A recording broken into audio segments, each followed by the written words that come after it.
Salam, 7-ci sinif şagirdləri, sizlərlə Seyid Cəfər Pişəvəranlar Respublika Humanitar Fənlər Gimnaziyasının biologiya müəllimi Məmmədova Çiçəkdir.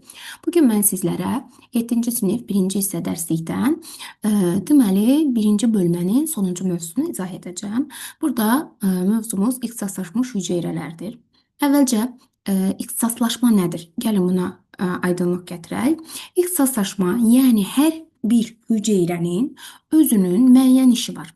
O müəyyən bir işi görür, ixtisaslaşır. Necə ki, yuxarı siniflərə gəldikcə biz özümüzə bir ixtisas seçirik və o ixtisas üzrə özümüzü inkişaf etdirməyə çalışırıq. Universitetə qəbul oluruq, daha da təkmilləşirik, işləyirik öz ixtisasımız üzrə. Məsələn, mən müəlliməmsə, həkim işləmirəm. Həkiməmsə, jurnalist işləmirəm. Jurnalistəmsə, məsəl üçün, hüquqşünas işləmirəm. Hər birimizin öz ixtisası var. Hüceyrələr də belədir. Hüceyrələr də ixtisaslaşır. Öz işlərini görürlər. Başqa hüceyrənin işini deyil. Ona görə də ixtisaslaşmış hüceyrələr deyəndə çox hüceyrəli orqanizmdə bir hüceyrəli niyə demədik? Çünki bir hüceyrəlilərdə onsuz da bir dənə hüceyrə var. Onun ixtisaslaşacaq başqa bir hüceyrəsi yoxdur. Bir hüceyrə olduğuna görə onlarda bütün işi bir dənə hüceyrə yerinə yetirir. Məsələn, bakteriyalar bir hüceyrəlilərdir. Biz demişik ki, bakteriyalar bir hüceyrəlidir. Onlarda ixtisaslaşmadan danışmayacağıq. Çünki onların başqa bir hüceyrəsi yoxdur ki, onlar ixtisaslaşsınlar. Çox hüceyrəli, əksər çox hüceyrəli orqanizmlərdə hüceyrələr ixtisaslaşırlar. Yəni, hərəsinin öz işi, öz vəzifəsi olur və öz adı olur. Məsələn, bunlara nəyi misal göstərək? Eritrositləri, bunlar haqqında danışacağıq. Əslində 6-cı sinifdə keçmisiniz. Bunun digər adı qırmızı qan hüceyrələridir. Neyron, gamet, yumurta hüceyrə, spermatozoid, kök tükcüyü. Bunlar haqqında bir məlumat verəcəyik və bu hüceyrələr artıq ixtisaslaşmış hüceyrələrdir. Hər birinin öz adı və hər birinin özünün yerinə yetirdiyi bir işi var. Oxşar fəaliyyətləri eyni məqsədlə birləşdirmək səmərəliliyi xeyli artıra bilər. Buna, məsələn, müəllimin hər bir şagirdlə ayrılıqda məşğul olmasından daha çox, məktəbdə müəllim və şagirdlərin birlikdə fəaliyyəti öyrənmə prosesini asanlaşdırır. Niyə? Çünki hər şagird müəyyən bir fikir irəli sürür. Bu zaman beyində yeni fikirlər formalaşır və dərsi daha aydın başa düşürük, öyrəndiklərimizi daha rahat öyrənə bilirik. Oxşar fikri canlı orqanizmlərə də aid etmək olar. Eyni funksiya və quruluşlu hüceyrələrin toxumada, oxşar toxumalarsa orqanlara birləşməsi orqanizmin həyati proseslərinin daha səmərəli gerçəkləşməsinə kömək edir. Yəni, eyni funksiya və quruluşlu hüceyrələr müəyyən bir toxumaları yaradır. Bu toxumalar müəyyən bir orqanların yaranmasında iştirak edir və beləliklə orqanlar sistemi sonda bir orqanizm əmələ gəlir. Çoxhüceyrəli orqanizmlərin bütün hüceyrələri eyni deyil. Yəni, bir orqanizmdə çoxlu hüceyrə var. Hamısı eyni deyil. Bir qrupu eynidir. Həm heyvanlarda, həm də bitkilərdə yerinə yetirdiyi funksiyalarına görə müxtəlif ixtisaslaşmış hüceyrələr vardır. Yəni, bir-birindən fərqlənən, hər birinin öz funksiyası olan hüceyrələrdir. İxtisaslaşma onların daha səmərəli işləməsinə imkan verir. Dərsimizdə olan bu şəkillərə diqqət eləyəcəyik. Deməli, gəlin baxaq bu şəkillərə. Hər bir hüceyrədir bu orqanizmdə olan qırmızı qan hüceyrələri. Bunlar eritrositlərdir. Eritrositlər. Qırmızı qan hüceyrələridir. 2. Dəri hüceyrələridir. Baxın, dəri də insan orqanizmində var. Eritrositlər də insan orqanizmində var. Hər biri hüceyrələrdən təşkil olunmuşdur. Dəri orqandır, orqanlar toxumalardan, toxumalar hüceyrələrdən təşkil olunur. Deməli, dərini təşkil edən hüceyrələrlə eritrositlər, yəni qırmızı qan hüceyrələri qanımızın tərkibindədir. Onlar da hüceyrədirlər, bir-birindən fərqlənirlər. Sümük hüceyrələrinə baxın. Sümük hüceyrələrinin quruluşu 3-cü şəkil. Sümük hüceyrələr də bunlardan fərqlənir. Əzələ hüceyrəsi sümük hüceyrəsindən fərqlənir. Halbuki biz deyirdik, skeletimizi hərəkətə gətirən əzələlərdir. Amma baxın, hərəsi ayrı-ayrı quruluşdadır. Sümük hüceyrəsinin quruluşu ilə əzələ hüceyrəsinin quruluşu eyni deyil.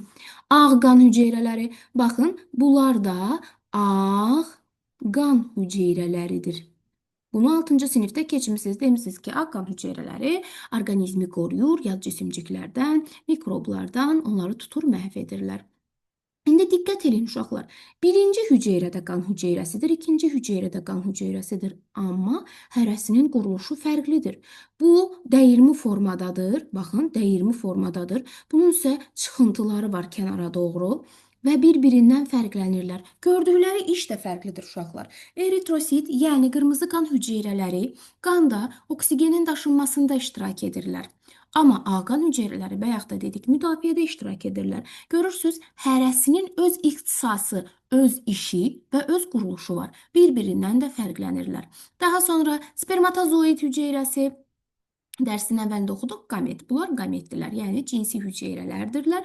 Spermatozoidlər, yumurta hüceyrələr burada şəkildə verilən spermatozoid hüceyrəsidir və spermatozoid hüceyrəsi də baxın, bir çıxıntısı var, qamçıya bənzər quyruq hissəsi var ki, hərəkətə xidmət edir. Bu da sinir hüceyrəsidir. Sinir hüceyrələrinin də yenə çıxıntıları var. Bu hüceyrələr də digər hüceyrələrdən fərqlənir.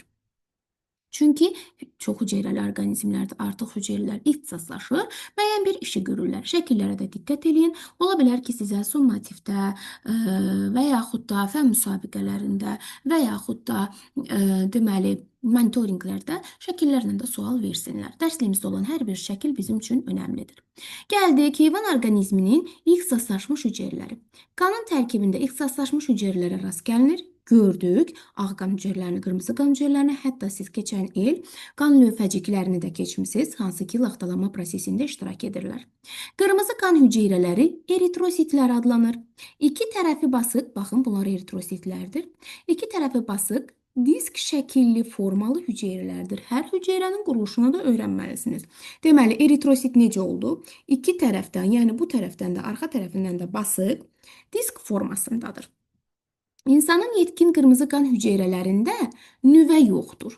Baxın uşaqlar, yeni əmələ gəlmiş eritrosit hüceyrəsində, yəni qırmızı qan hüceyrəsində nüvə olur. Sadəcə o yetkin hala çatanda, artıq iş görmə qabiliyyəti olanda o nüvəsini itirir. Bu xüsusiyyətlər oksigenin eritrositin sitoplazmasına asan daxil olmasını və qırmızı qan hüceyrələrinin kapilyer damarlarında hərəkətini asanlaşdırır. Eritrositlərin tərkibində hemoqlobin var. Hemoqlobin qana qırmızı rəng verir. Hemoqlobin hüceyrə və toxumalara oksigenin daşınmasında və karbon qazının xaric olunmasında iştirak edir. Burada nə məlumatlar əldə elədik? Deməli, biz öyrəndik ki, əslində bunu 6-cı sinifdə öyrənmişdik ki, qanımızda qırmızı qan hüceyrələri var. Bu dəfə onun adını terminlə öyrəndik. Bunlar adlanır eritrositlər. Eritrositlərin quruluşu necə oldu? İki tərəfi basıq, disk şəkilli formada oldu. Yeni əmələ gələn eritrositin nüvəsi olurdu, amma yetkin hala çatanda artıq o nüvəsini itirir. Yəni, yetkin eritrosit cümləsini görsəz, bilin ki, o hüceyrədə nüvə olmayacaqdır. Niyə bəs nüvəsi yoxdur? Oksigenin, eritrosit də bir hüceyrədir və o bir hüceyrə olduğuna görə onun da qılafı və sitoplazması var. Artıq yetkindirsə nüvəsi yoxdur. Eritrositin sitoplazmasına asan daxil olmasını, nəyin? Oksigenin eritrositin sitoplazmasına asan daxil olmasını və qırmızı qan hüceyrələrinin kapilyer damarlarında hərəkətini asanlaşdırır. Ona görə də onlar nüvəsini itirirlər və daha rahat oksigeni daşıya bilirlər. Bəs həmin bu oksigeni eritrositin daxilindəki nə daşıyır? Eritrositin tərkibində hemoqlobin var. Hemoqlobin qana qırmızı rəng verir. Hemoqlobin hüceyrə və toxumalara oksigenin daşınmasında, yəni hüceyrələrə, toxumalara oksigen getməlidir ki, onlar işlərini görə bilsinlər. Həmçinin onlarda hüceyrə də canlıdır, o da tənəffüs edir. Onlarda toplanan karbon qazının xaric olunmasında iştirak edir. Yəni uşaqlar, eritrositin tərkibində həmçinin hemoqlobin bir daşıyıcıdır, bir nəqliyyat vasitəsi kimi bunu düşünək. Onun getdiyi yerlər, dayanacaqları var, hansı ki, hüceyrədə dayanır, hüceyrəyə gətirir oksigeni. bir dayanacaqdan götürmüşdü, qandan götürmüşdü. Məsələn, orqanlarımıza gedən oksigen ürəyimizdən gəlir və o ürəkdən gələn həmin oksigeni hemoqlobin götürdü, gətirdi orqanlarımıza. Burada oksigeni düşürtdü və o orqanda hüceyrələrin tənəffüsü nəticəsində əmələ gətirdiyi karbonu götürdü. Götürdü karbonu, gətirdi ürəyə, ürəkdən də göndərdi ağciyərə, ağciyərdən də xaric etdi. Beləliklə nə elədi? Daşınmasında iştirak elədi. Yəni onlar qandakı karbon qazını, oksigeni, deməli oksigeni hüceyrələrə, karbonu isə hüceyrələrdən qana aparır və beləliklə orqanizmdən xaric edirlər. Gəlin şəkilə də baxaq burada. Qanın tərkibindəki hüceyrələr, ağqan hüceyrələri, daha sonra qan lövhəcikləri, hansı ki bunlar laxtalanmada iştirak edirdilər, qan lövhəcikləri, daha sonra və qırmızı qan hüceyrələri. Bu şəkillərə də diqqət eləyin. Ola bilər ki, fən müsabiqələrində belə şəkillər də sizə düşsün. Gəldik növbəti ixtisaslaşmış hüceyrə, neyronlar. Neyronlar nədir? Neyronlar sinir hüceyrələridir. Necə ki, qanın hüceyrələrini leykosit, eritrosit, qan lövhəcikləri adlandırdıq. Eləcə də sinir hüceyrəsi də ixtisaslaşıb özünün bir adı var, neyron. Neyron sinir hüceyrələridir. Bir neyronun quruluşuna baxaq. Baxın, bu bir neyrondur. Bax, bu bir dənə bir neyrondur. Bu bir neyrondur. Görürsünüz, bir neyron o biri neyronla əlaqə qurur. Sinir ötürür, qıcıqlanmanı ötürür. Sinir hüceyrələri hər hansı bir təsirin qəbul edib növbəti hüceyrəyə ötürür. Beləliklə o bizim sinir orqanlarımıza, hansı ki mərkəz olan orqanlara, beynimizə ötürür və buna uyğun da bizdə bir həmin o qıcığa qarşı cavab reaksiyası yaranır. Məsələn, fincanın içərisində qaynar su var, amma mən onun fincanı nə qədər qızdırdığını bilmirəm. Əlimi toxunduranda tez əlimi geri çəkirəm. Buna səbəb nədir? Sinir hüceyrələri beynimə siqnal ötürür, əvvəlcə qəbul elədi, ötürdü və mənim beynim də buna cavab verərək, yəni mənim əl əzəllərimə impuls ötürdü, yəni siqnal ötürdü, mən əlimi geri çəkdim. Səbəb o idi ki, artıq beyin qəbul eləyir ki, informasiyanı ötürür ki, bu yandırır və mənim əlim yanır. Ona görə də tez əlimi çəkirəm. Deməli, sinir hüceyrələri olmasaydı, mən bunu hiss etməyəcəkdim. Məsələn, iflic olan insanlarda həmin o sinir hüceyrələri artıq informasiyanı qəbul edib ötürmə qabiliyyətinə malik olmur. Ona görə də bədənin müəyyən hissələrinə toxunduqda həmin insanlar hiss etmirlər. Deməli, bir neyronun quruluşuna baxırıq uşaqlar. Bir neyronun çıxıntıları var. Baxın, bu qısa çıxıntılarıdır. Görürsünüz bu çıxıntıları. Bu qısa çıxıntılarıdır neyronun. Bu orta hissə onun cismidir. Və bir dənə də uzun çıxıntısı vardır. Deməli, neyronların çıxıntıları, çoxlu qısa çıxıntıları var, cismi uzun çıxıntısı. Hər neyron deməli bu quruluşdadır və neyronlarda informasiyanın qəbul edilməsi və ötürülməsi necə baş verir? Baxın, bu qısa çıxıntılar informasiyanı qəbul edir, ötürür cismə, cisimdən də bu uzun çıxıntı hissəsinə, bu da ötürür növbəti neyrona, ötürür. Deməli, uşaqlar, sizə sxematik olaraq şəkil versə, bu cismidir, bu qısa çıxıntılarıdır, bu da uzun çıxıntısıdır. Bu neyrondan qəbul olunan hər hansı bir informasiya növbəti neyronun qısa çıxıntılarına ötürüləcək, oradan cisminə, oradan uzun çıxıntısına ötürüləcək. Məsələn, bizə belə bir istiqamətdə neyron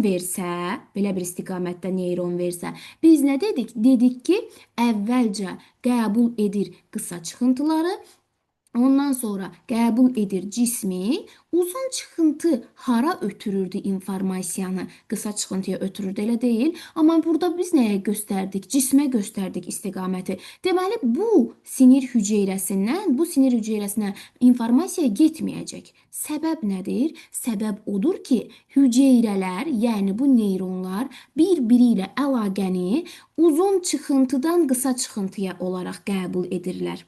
Birbaşa cismə yox, mütləq uzun çıxıntı qısa çıxıntıya informasiyanı ötürür. Qısa çıxıntı bu neyronun cisminə, cisimdən uzun çıxıntısına, növbəti neyrona, əgər tam orqana çatana qədər bu informasiya gedir və sonda gəlir əzələmizə. Məsələn, bayaq dediyim misalda əlimi fincana tutmuşdum, əzələmə informasiya gəldi, mən əzələm yığıldı, qolumu geri çəkdim. Aydındır? Bu oldu bir sinir hüceyrəsinin quruluşu və sinirin ötürülməsi. Ötürülmə istiqamətini unutmuruq. Qısa çıxıntıdan cismə, cisimdən uzun çıxıntıya, uzun çıxıntıdan növbəti neyronun qısa çıxıntısına, cisminə, uzun çıxıntısına bu istiqamətdə gedir.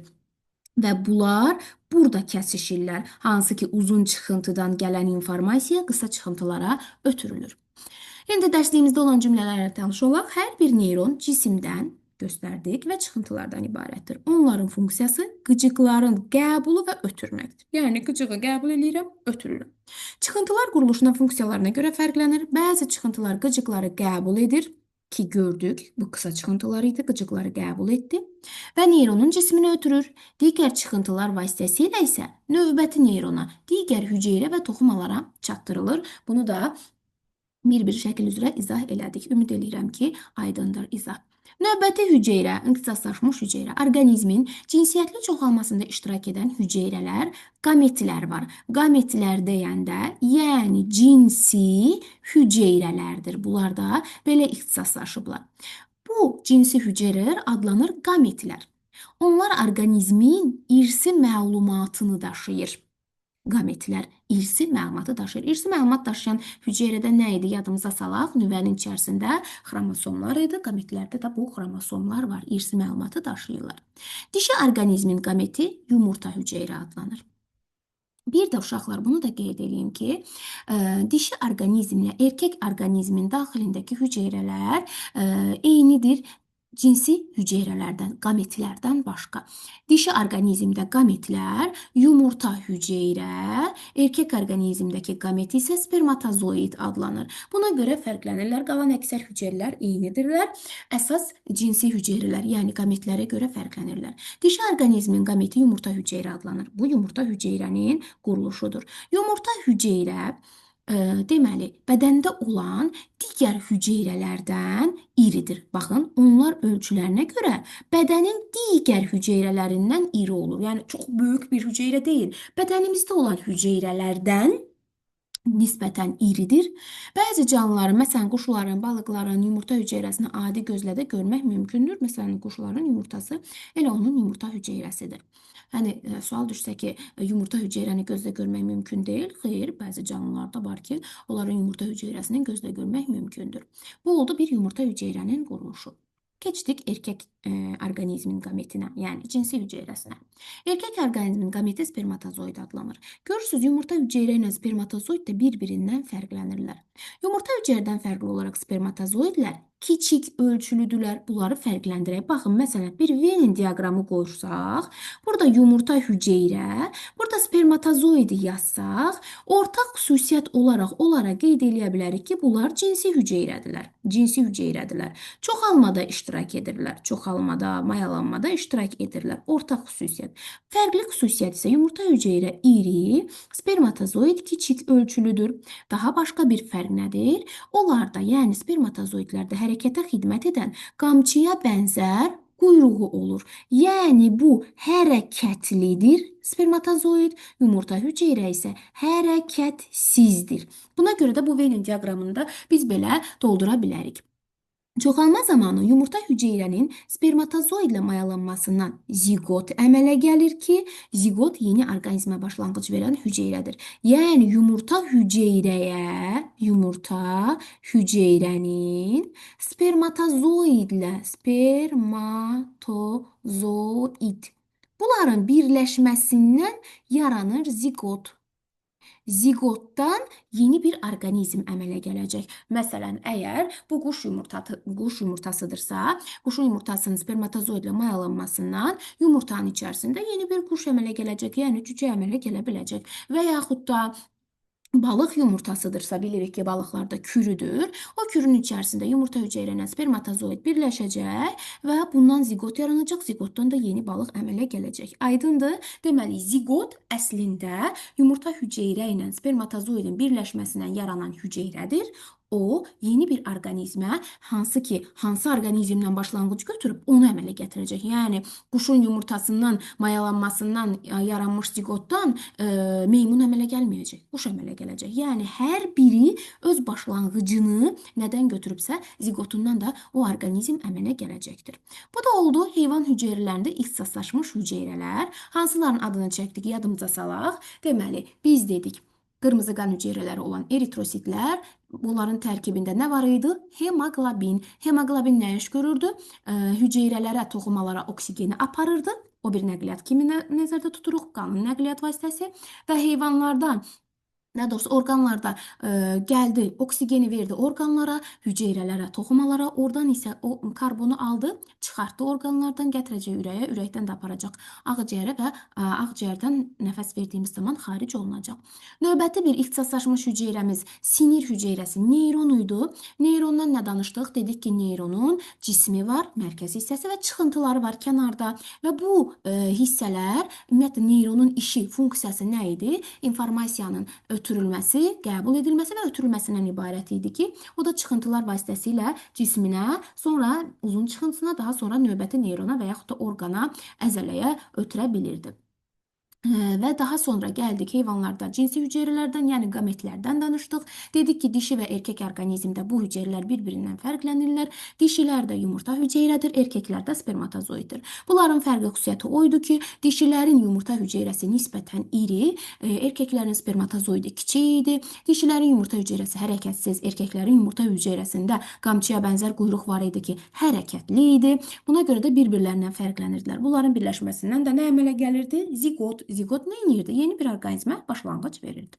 Gəldik növbəti artıq bitki hüceyrələrindən də biraz danışacağıq. Deməli, digər çox hüceyrələr orqanizmdə olduğu kimi bitkilərdə də ixtisaslaşmış hüceyrələr var. Baxın, bir bitki toxuması, bitkidə olan ixtisaslaşmış hüceyrələrin şəkillərinə baxaq.